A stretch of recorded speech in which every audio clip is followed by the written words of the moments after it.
بسم اللہ الرحمن الرحیم۔ لاکھوں درود پاک حضرت محمد صلی اللہ علیہ وآلہ وسلم اور آپ صلی اللہ علیہ وآلہ وسلم کی آل پر۔ السلام علیکم۔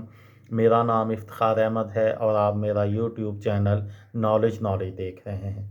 وہ قتل جس کی وجہ سے ذوالفقار علی بھٹو کو پھانسی ہوئی، اس سلسلے میں آج کی ویڈیو میں آپ کو بتاؤں گا کہ وہ کون سے جج تھے، بھٹو کو سزا سنانے والے جج کون تھے اور کیسے متنازع بنے۔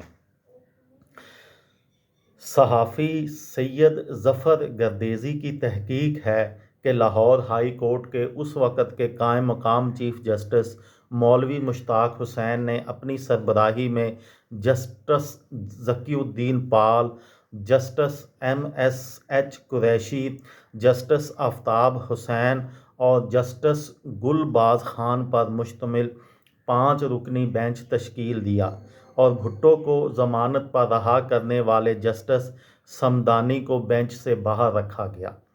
ماہر قانون حامد خان ایڈووکیٹ اپنی کتاب پاکستان کی آئینی و سیاسی تاریخ میں لکھتے ہیں کہ مولوی مشتاق نے یہ بینچ کا انتخاب بہت احتیاط سے کیا۔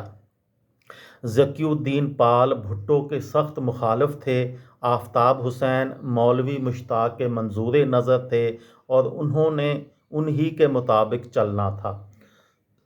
باقی 2 ججز اختلافی فیصلے نہ لکھنے کی وجہ سے مشہور تھے۔ مولوی مشتاق کا بھٹو سے ذاتی عناد تھا اور نفرت ڈھکی چھپی نہ تھی۔ ان کے دور میں لاہور ہائی کورٹ کا چیف جسٹس بننے کی جنون کی حد تک خواہش میں انہوں نے سپریم کورٹ کا جج بننا بھی قبول نہ کیا۔ بھٹو صاحب کی حکومت نے ان سے 8 سال جونیئر جسٹس اسلم ریاض کو chief justice Lahore high court بنا دیا تھا۔ انہوں نے استعفیٰ نہ دیا مگر بھٹو کے خلاف دل میں مستقل عناد پال لیا۔ ضیاء الحق نے اس ذاتی رنجش کا فائدہ اٹھانے کے لیے انہیں قائم مقام چیف جسٹس بنایا۔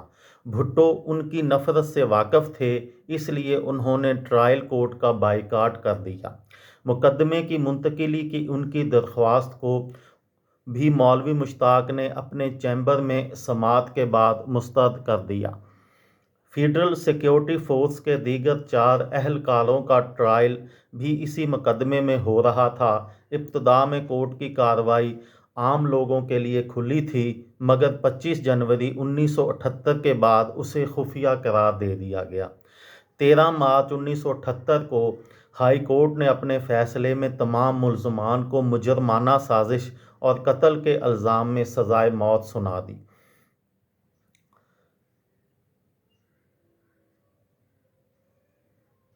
یہ تھی میری آج کی ویڈیو۔ کسی دوست کو، کسی بھائی کو، کسی بہن کو فائدہ ہو تو مجھے دعاؤں میں یاد رکھیے گا۔ دل دل پاکستان، جان جان پاکستان۔ السلام علیکم۔